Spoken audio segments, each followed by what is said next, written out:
this reality is subject to karma. And I'm going to talk more on what that means in a moment.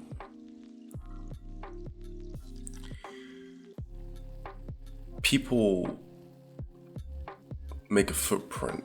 You can't get away with things nowadays, matter of fact. You've never been able to get away with anything ever. Every word you say, everything you do creates a ripple. And the energy has to go somewhere. Matter of fact, it becomes a boomerang, kind of comes back around later on in life. Society has this view on karma, which makes it seem as if it's some sort of punishment from the universe or from some higher deity. I'm here to tell you that the universe does not think like a man or a woman. It doesn't hold grudges. It does not get angry. It does not resent. It does not judge.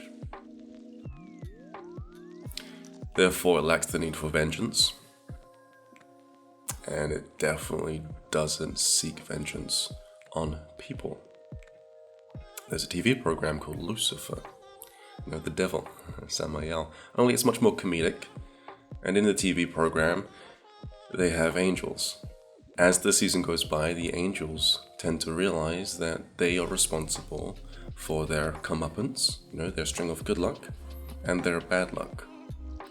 They realize that, not just their actions lead to a negative and or positive outcome, but so do their mental thoughts. You see, their mind affects their biology, and in turn, their spiritual powers. I'm sure you've heard of this by now, that we are all walking Buddhas. God's pretending to be human. And that if you look at the mindset of man throughout the course of history, there seems to be some form of devolution of the mind going on, which actually takes us to a place as a society which is pretty grim, where a lot of things happen which are unsettling. People treating each other in ways that aren't so godly. There's also another saying that says the hell is empty, and that the devils are here. I've met the devil. Literally. I've met it. I've met it in different forms, whilst in altered states of consciousness. I've seen that one entity don different masks, come at me, and this is not a metaphor, this is literal. Okay, one entity looking like different things in order to appeal to my sense of curiosity. In short, it wanted to keep me entertained, and it wanted a conversation. There's a huge story on this as to how I managed to get into the room with this being, but it never saw the light of day. I say all this to say that I had a discussion with this consciousness, and spoiler alert, now I'm remembering why I didn't upload this video in the first place. The devil is God. Now, before you click off this video, just hear me out. I'm not trying to preach anything to you. I'm just simply one person giving my testimony of these interactions with spiritual forces whilst under the influence of psychedelics and or off psychedelics during altered states of mind, be that astral projection, altering my mind in order to leave the physical body and travel throughout the astral realms. And within channelings where I sit there and I open up my crown chakra and I have things actually directly speak to me and give me information and show me by way of their experiences how the universe works. And I know it might seem like I'm going off topic, but trust me, this all ties into cosmic karma. I'm getting there. You see, Source consciousness. I'm sure you've heard of this before. Everyone is all one being in a shared, cohabited, lucid dream. Well, before this construct came to be, the many parallel realities and this material universe that we know and call home, they used to just be thought. Matter of fact, there was source consciousness in an unconscious state. You can call it the eternal sleep. Timeless sleep, because it didn't have a perception of time. It was unconscious. The very act of it waking up created a perception of time. Of course, it had to observe itself in space, and that creates the perception of time. But another thing happened when it woke up. It realized that it was alone. And when it realized that it was alone, it freaked out. And during its freaking out, it split into two and created an aspect of source consciousness that was okay with the fact of being alone and that actually wanted to explore itself. It was fascinated with its mind. But also another aspect that didn't like the fact that it was alone and got really angry. In this defiant state, its energy rippled throughout space and manifested by way of certain particular experiences within creation.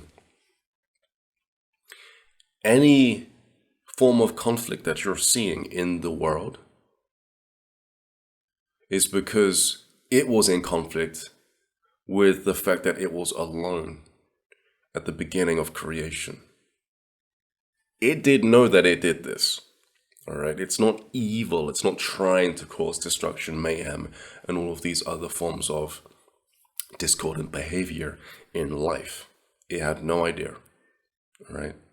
Other aspects of itself, be that other forms of creation, people throughout time and space, and even on other planets and other dimensions, sought someone to blame, and so they blamed this figure. They called it many names.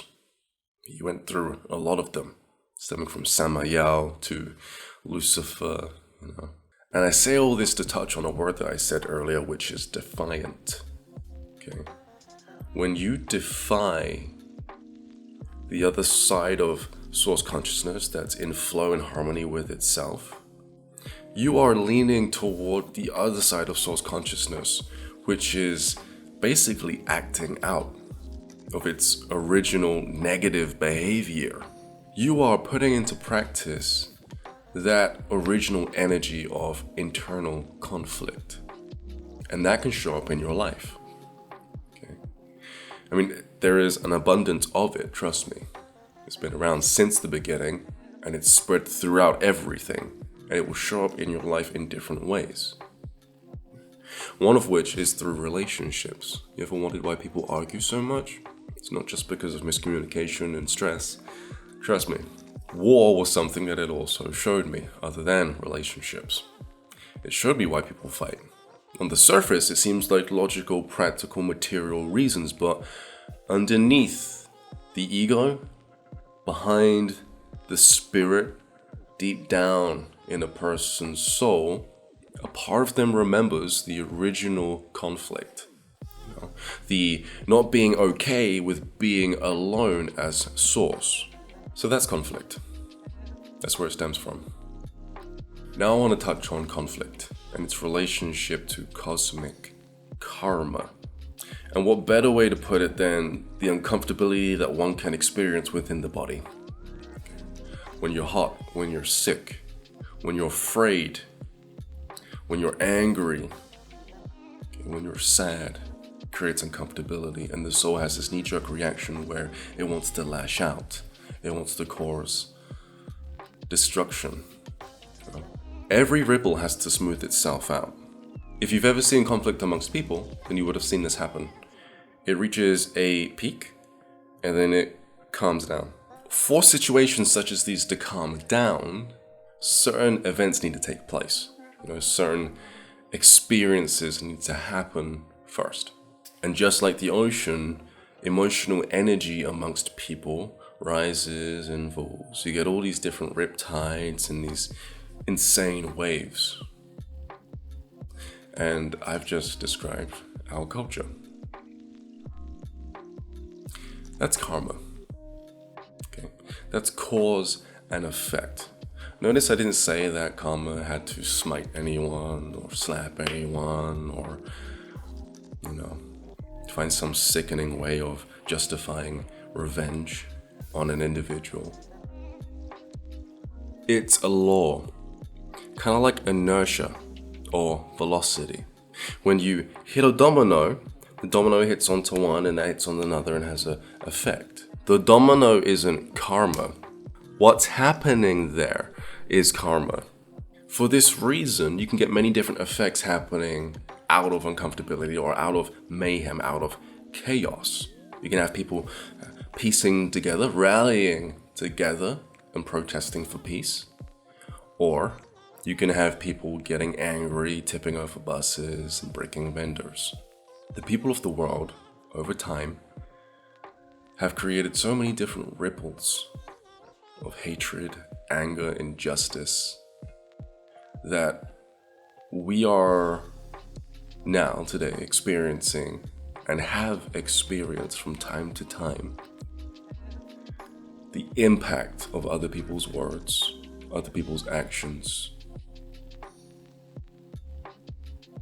And it seems to have, especially nowadays, bottlenecked everyone into a tight corner where we're having to feel very uncomfortable in our houses, in our streets and supermarkets, to a point where we end up having these weird outbursts of uncomfortability.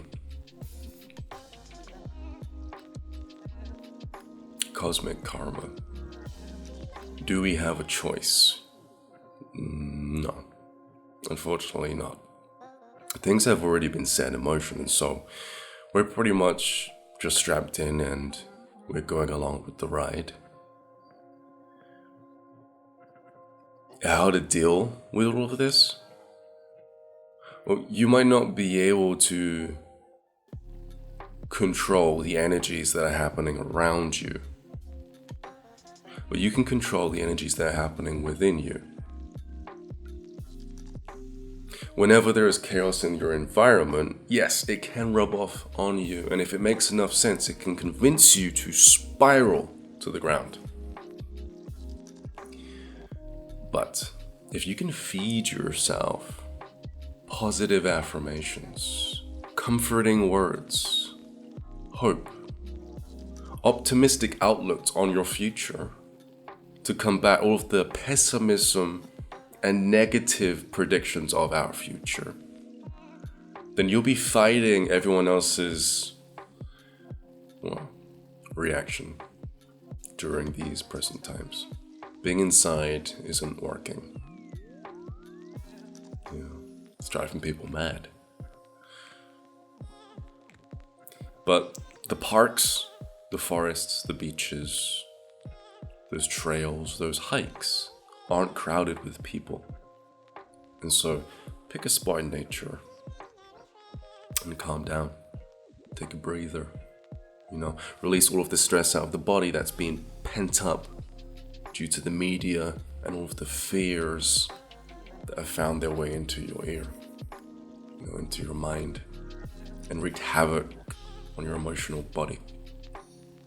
Scientifically proven that standing on grass barefoot for up to 10 to 15 minutes per day reduces your heart rate, lowers stress, and can allow you to find a sense of peace. You know what all of this reminds me of? It reminds me of when I was a kid and I did something wrong. And I would wait in my bedroom until my dad got off work, found out the thing that I did wrong.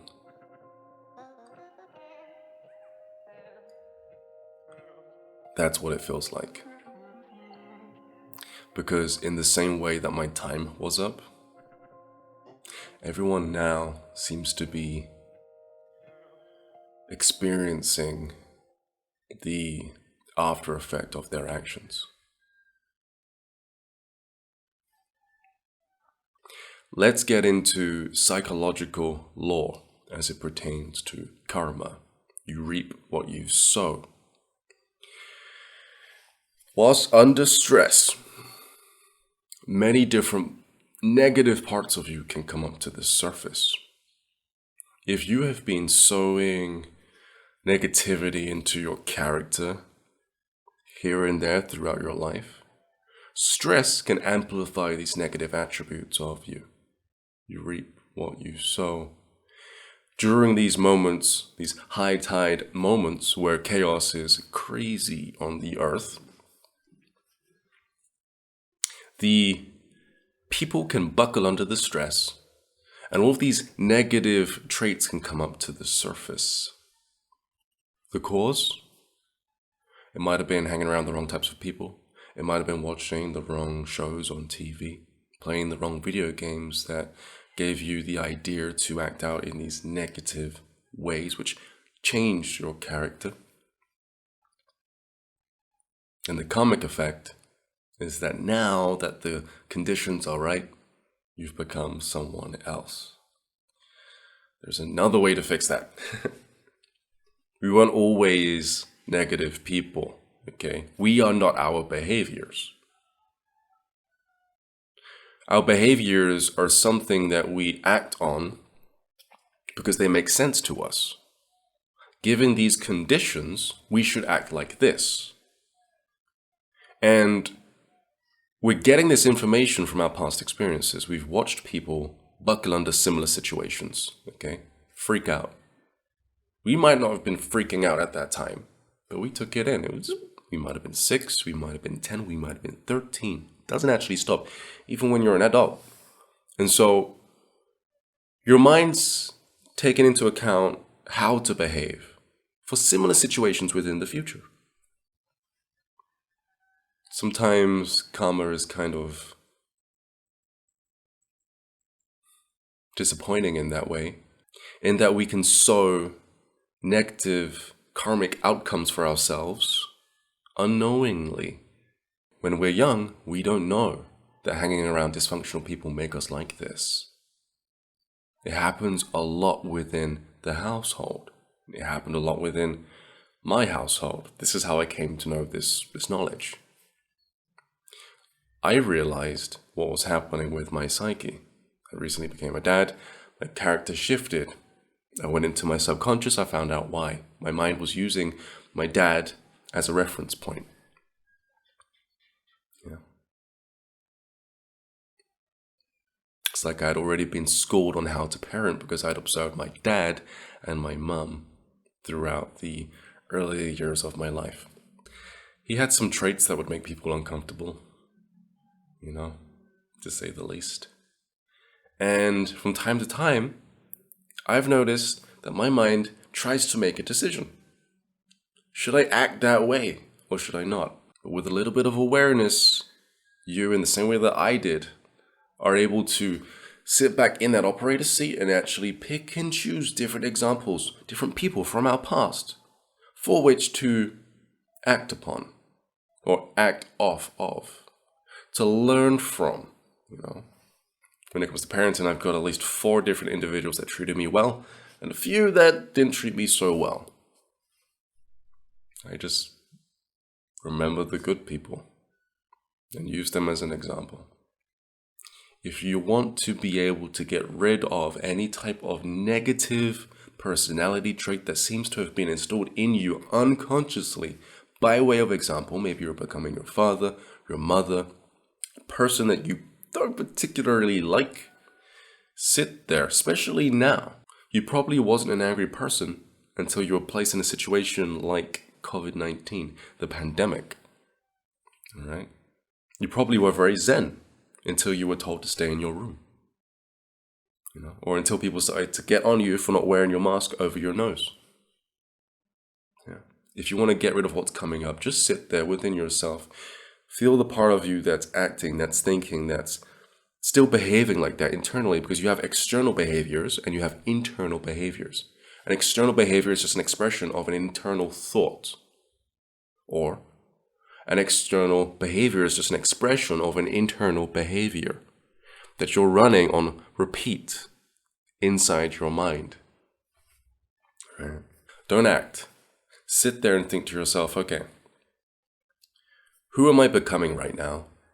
And are there any other examples that I could pull from and use within this present moment? And then wait for that part of you that's frustrated to settle down, and for your subconscious mind that lies within the body to give you examples.